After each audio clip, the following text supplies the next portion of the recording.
하나님 말씀 에스겔 37장 1절에서 14절 말씀입니다. 구약 성경 1209면에 있습니다. 구약 성경 1209면 에스겔 37장 1절에서 14절 말씀입니다.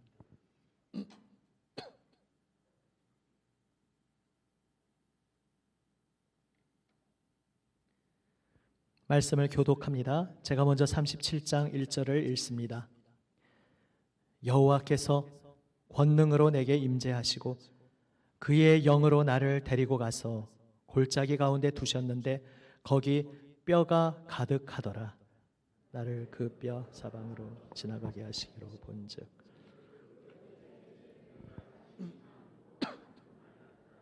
그가 내게 이르시되 인자야 이 뼈들이 능히 살 수 있겠느냐 하시기로 내가 대답하되 주 여호와여 주께서 아시나이다.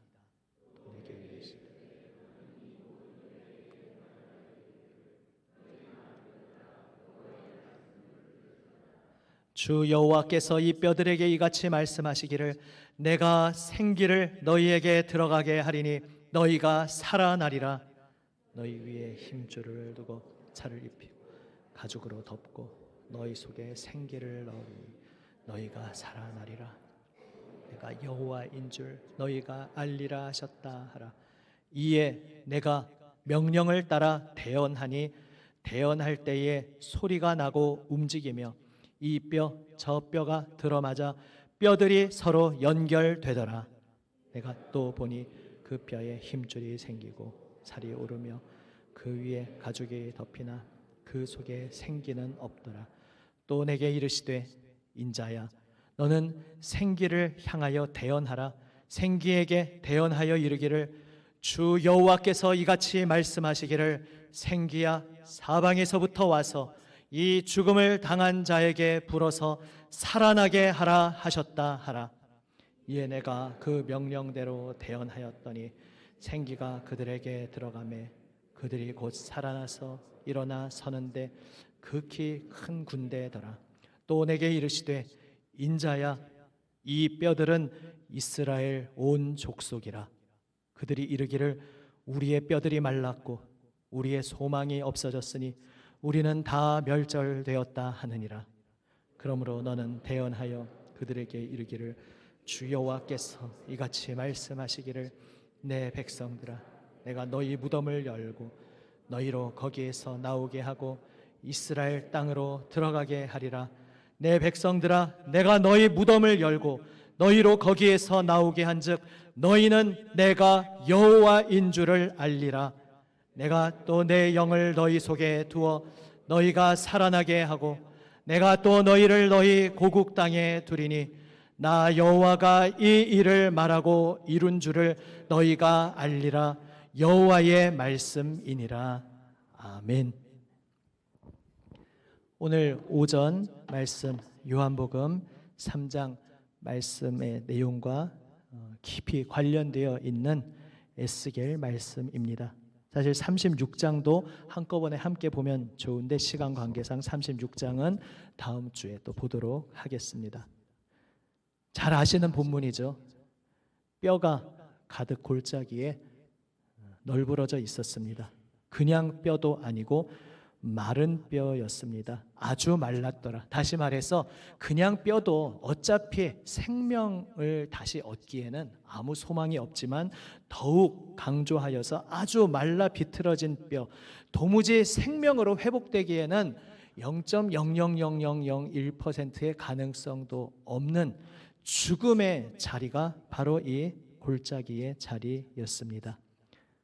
거두절미하고 이 뼈들이 무엇인가 하나님께서 확실하게 말씀하여 주십니다. 11절 말씀 또 내게 이르시되 인자야 이 뼈들은 이스라엘 온 족속이라. 바로 하나님께서 일찍이 언약을 세우시고 하나님의 구원의 백성으로 부른 그 이스라엘, 그런데 지금 그 이스라엘이 이렇게 말라 비틀어진 뼈와 같은 존재라고, 바로 그러한 상태라고 하나님께서 말씀하십니다.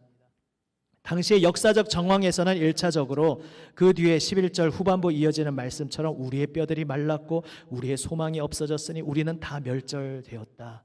나라가 망하고 성전도 다 파괴되었고 다시 하나님 백성으로 형체를 갖춰서 나라의 형태를 갖춰서 공동체로 재건될 가능성이라고는 조금도 없는 완전히 사망 선고를 받은 그러한 상태임을 1차적으로 의미하고 있습니다. 그래서 그 흩어진 포로로 지금 에스겔을 포함해서 머나먼 포로의 땅에 끌려와 있는 백성들은 다시 우리가 하나님 여호와의 이름으로 나라가 이루어지고 하나님의 백성으로 하나님 앞에 서서 성전에서 하나님께 예배하고 하나님을 섬기는 그러한 날이 다시 오리라고는 도무지 상상도 할 수 없는 아무 소망도 가능성도 없는 그러한 상황을 나타내는 것이 바로 마른 뼈였습니다. 그러나 이것이 또한 더 깊이 들어가 보면 그저 나라가 망해서 나라가 세워지는 그러한 가능성이 없다는 거기에서 끝나는 것이 아닙니다. 그것은 사실 36장과 바로 연결해서 보면 더 명확한데 죽어 있다는 것은 그저 다시 나라로 회복될 가능성이 없다는 그것만이 아니라 그들이 그야말로 죽은 상태라는 것입니다. 그들은 하나님 앞에 생명의 존재로 하나님의 백성으로 부름받은 자들이었지만 지금은 완전히 죽어버린 아무 소망도 없고 하나님 앞에 다시 설 수 있는 아무 자격도 아무 소망도 아무 가능성도 없는 그야말로 죽어 있는 자들이라는 것을 오늘 이 본문은 말씀하고 있습니다. 사실은 이 에스겔 37장과 또 연결되는 것이 요한복음이 그 각 장이 아주 긴밀하게 연결되어 있습니다. 3장에 거듭나야 한다 이 말씀은 또 요한복음 11장과 연결됩니다. 요한복음 11장 잘 아시는 나사로를 다시 살리시는 장면입니다. 죽었습니다. 거기에서도 강조하죠. 죽은 지 나흘이 되었습니다. 냄새가 납니다. 무슨 얘기입니까? 도저히 소생의 가능성이 없습니다. 사실 마른 뼈가 되었다는 것과 똑같은 말입니다. 하지만 지금 나사로가 마른 뼈가 되기까지 하려면 너무 시간이 많이 흐르고 그러한 긴 시간 마르다와 마리아가 고통 가운데 있는 것은 하나님 뜻이 아니었기에 나흘 만에 살려주셨지만 나흘째가 되어서 이미 벌써 썩은 시체 냄새가 난다는 말은 바로 에스겔 37장 표현으로 말하자면은 마른 뼈가 되어서 다시는 소생 가능성이 없는 완전히 죽어버린 존재라는 것입니다. 여기서 예수님께서 나사로를 다시 살리신 이야기는 무엇입니까? 그냥 한 사람 살려주신 이야기가 아닙니다. 나사로는 바로 하나님 부름받은 온 백성을 상징합니다. 니고데모를 비롯해서 또한 요한복음 4장에서 아무 삶의 소망 없이 대낮에 한낮에 홀로 몰래 우물가를 찾던 그 여인을 비롯해서 당시의 사회적 상황에서는 굉장히 주목받는 높은 자리에 있던 사람이든 모두로부터 소외받고 무시당하는 자리에 있던 사람이든 누구든지 모두가 다 죽은 마른 뼈와 같은 상황이고 바로 이 나사로의 상황이 그러한 온 백성들의 모습을 단적으로 나타내고 있는 상황입니다. 그런데 어떤 일이 일어납니까?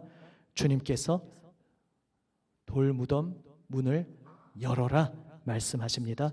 그리고 말씀하십니다. 나사로야 나오라. 나사로야 나오라. 죽어있던 자를 향해서 죽어있는 자는 목소리를 들을 수가 없는데 죽어있는 자에게 누가 명령한들 죽은 자가 어찌 그 명령을 듣고 일어나겠습니까?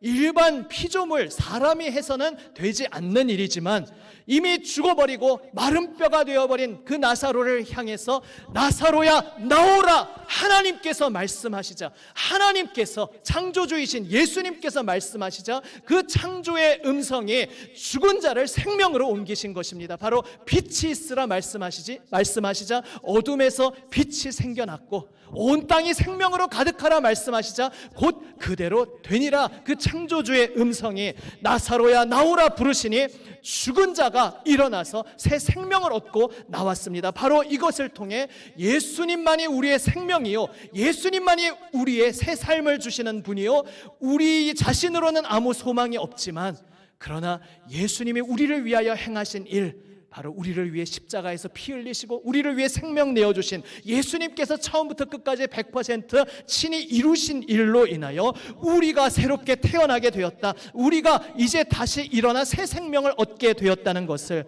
바로 이 나사로 이야기는 들려주고 있고, 그것을 구약 성경에서 미리 전망하고 바라보는 것이 바로 에스겔 37장 말씀입니다. 하나님께서 말씀하십니다. 하나님께서 바로 여러분 한 분 한 분에게 말씀하십니다. 우리가 얼마나 무력한 존재인지, 얼마나 무기력한 존재인지 이미 예수님 믿고 승리의 생활을 살아가던 사도 바울도 로마서 7장에서 오라 나는 곤고한 자로다, 내가 사망의 몸에 매여 있다, 이렇게 표현합니다. 그 사망의 몸에 매여 있다는 것은 당시의 사형 집행의 모습을 반영하고 있는 것인데, 우리가 알기로 제일 끔찍한 처형 방법은 바로 예수님도 당하신 산채로 나무에 못 박아 매달아 죽이는 십자가형인데, 그것 저희 느낌으로는 어떻게 보면 더 좀 끔찍할 수도 있는데, 그것보다 조금 아래의, 그러나 역시 참혹하기 짝이 없는 또 하나 사형 방법이, 이미 죽어버린 시체와 이제 그 사형 집행을 하고자 하는 그 자를 같이 맞붙여 놓고 묶어 놓고 눕혀 놓든지 매달아 놓는 그러한 사형 집행이 또한 있었습니다. 사도 바울이 말하는 것이 바로 그런 것입니다. 이 사망의 몸에 매인 자, 그러니까 내가 죽은 시신과 함께 묶여 있으면 그 사형 집행 당한 사람이 어떤 일이 일어납니까? 나는 멀쩡하게 살아있는 몸인데 이미 죽어서 썩는 그 시신이 나에게 침투하면서 내가 산채로 같이 썩어 들어가는 것입니다. 사도는 고백합니다. 내가 예수님의 십자가 보혈 은혜의 능력이 아니고서는 내가 어떤 존재인가 하면, 정말 내가 당연한 것도 할 수 없고, 사랑할 수 있는 사람도 사랑할 수 없고, 용서할 수 있는 사람도 용서할 수 없고, 내가 무언가 결심해서 선한 일을 하고자 할 수 있는 것도 조금도 할 수 없는 죽어있는 자, 바로 그 죽어있는 자가 바로 예수님 만나기 전 바로 나의 옛사람의 모습이다, 사도가 고백하였고, 바로 성경에서 하나님을 만난 사람들이 그렇게 고백하였던 것입니다. 하나님께서 보여주셨습니다.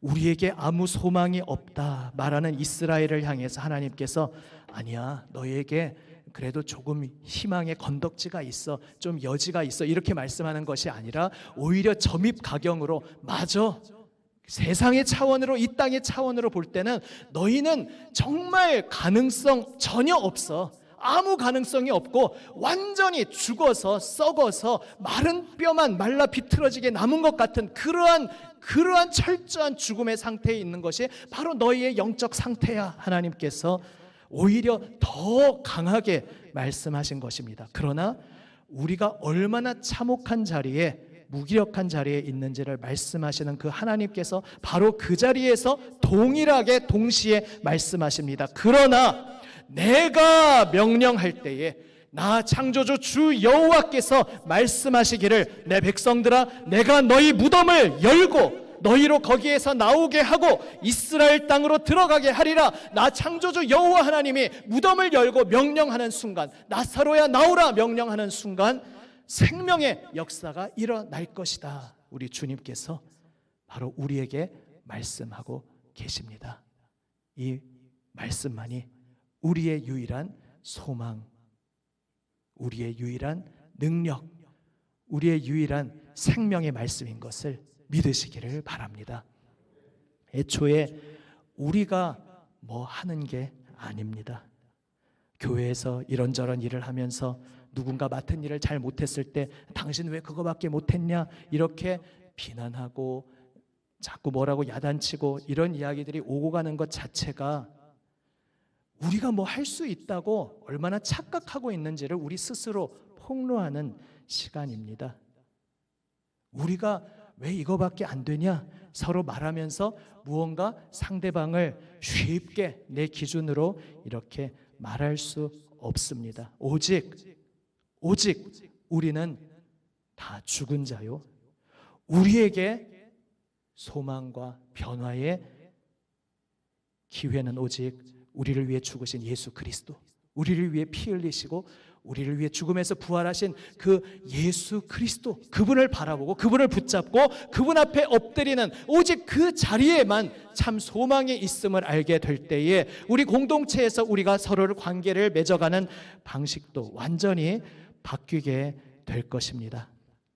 오늘 나 자신에게 주님께서 들려주시는 이 말씀을 가만히 귀 기울여 보시기를 바랍니다. 예수님께서 이 땅에 일찍이 오셨을 때 예수님께서 말씀하시고 만져주시고 고쳐주셨습니다. 그런데 우리에게 딱 한 가지 질문을 하셨습니다. 내가 이것을 믿느냐 물으셨습니다. 믿는다는 것은 무엇입니까? 그 믿음이 무슨 나의 자격, 능력, 무슨 그런 것이 아닙니다. 믿음은 내가 이 정도의 믿음을 가지고 있어 라고, 내가 너보다는 더 큰 믿음을 가지고 있어, 서로 무슨 우열을 더 크고 작음을 견줄 수 있는 그런 우리 속의 어떤 실력 같은 것이 아닙니다.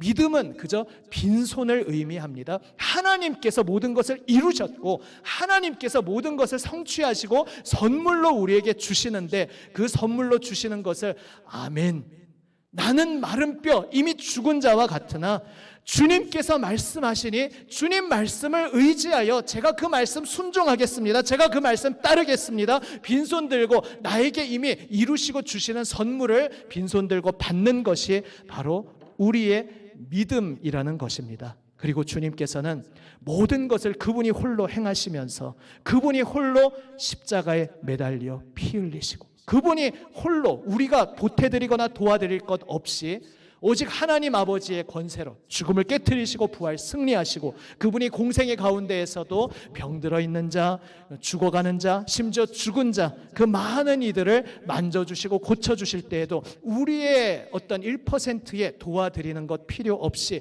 오직 홀로 그분만이 행하시는데, 오직 그분이 우리에게 물으신 것은 내가 전적으로 이루어 너에게 베푸는 이 은혜를 너는 믿고 받아들이겠느냐? 내가 너를 새롭게 바꾸고 너를 변화시키겠다고 하는 나의 이 말을 너는 아멘으로 받아들이고 나에게 순응하겠느냐, 순종하겠느냐, 내 말씀 따라 아멘 하겠느냐, 이것을 오직 물으신 것입니다.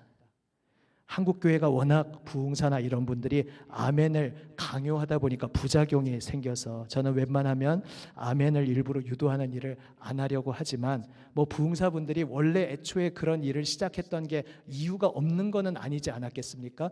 아멘으로 대답하면서 그 속에서 나의 입술의 고백과 나의 마음의 전심을 담아서 하나님 말씀이 선포되는 자리 가운데 아멘으로 응답하며 진심으로, 기계적이고 형식적이고 습관적인 것이 아니라 진심을 담아서 아멘으로 그 자리에서 응답하고, 또한 나의 삶의 자리에서 하나님, 저는 마른 뼈다구와 같은 아무것도 할 수 없는 자이지만 오직 나에게 말씀하신 주님의 말씀을 의지하여 주님께서 기뻐하시는 뜻대로 제가 말씀대로 순종하겠습니다, 아멘이라고 나의 삶 속에서 아멘으로 응답하는 자에게 죽은 자를 살리시고 마른 뼈를 살아있는 생기의 존재로 하나님의 능력의 군대로 일으키시는 하나님의 말씀이 하나님의 능력이 역사하실 것이라고 주님께서 약속하신 것을 믿으시기를 바랍니다. 아멘.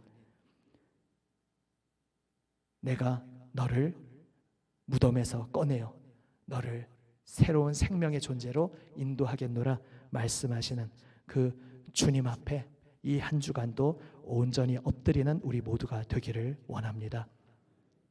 그 무엇도 바랄 수 없는 곤고한 자리, 고통의 자리, 제각각 색깔이나 모양은 다르실 수 있지만 각자에게 있을 수 있습니다. 외부에서 주어진 어떤 육신적인 혹은 경제적인 어떤 상황적인 인간관계적인 그러한 문제일 수도 있습니다. 혹은 내 내면의 어떤 내가 정말 극복하기 원하는데, 내가 정말 달라지기 원하는데 바뀌지 않는 그러한 내 내면의 어떤 문제일 수도 있습니다. 어떠한 자리든지 간에 애초에 내 힘으로 할 수 있는 것이 아니었습니다. 애초에 나는 마른 뼈다귀와 같은 존재, 완전히 죽어있는 존재였던 것입니다. 그러나 나를 위해 십자가에서 죽으시고 부활 승리하신 그분의 권능의 손길만 의지할 때에 아멘으로 주님께서 하십니다 응답하고 고백하며 주님 앞에 엎드리는 이에게 하나님께서는 반드시 생명의 손길로 역사하신다는 것을 믿으시기를 바랍니다.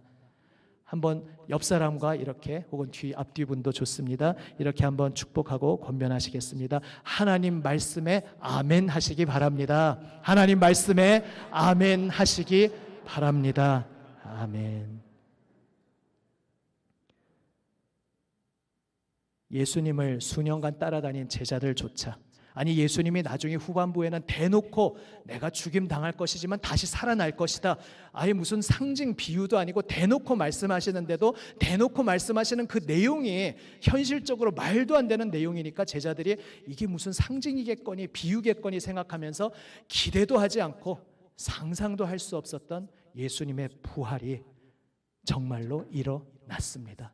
아멘. 우리는 그리고 부활하신 그 예수님, 죽음의 권세를 깨트리시고 부활하신 예수님의 손에 붙들려 있는 존재들입니다. 무엇이 우리를 막을 수 있겠습니까? 무엇이 우리를 하나님 반대 방향으로 끌고 후퇴시킬 수 있겠습니까? 비록 우리는 연약하여 때때로 넘어지지만 그때마다 눈을 들어 십자가에 달리신 그 은혜의 주님, 그 보혈의 능력, 나를 위해 부활 승리하신 주 예수님을 바라보며 아멘으로 하나님께서 하십니다, 아멘으로 응답하며 주님 앞에 엎드리는 가운데 아멘 하는 믿음에 어떻게 하나님께서 놀랍게 역사하시는지를 경험하는 우리 모두가 되시기를 우리 주님의 이름으로 축원합니다. 아멘. 기도하시겠습니다. 한번 오늘 말씀 가운데 나에게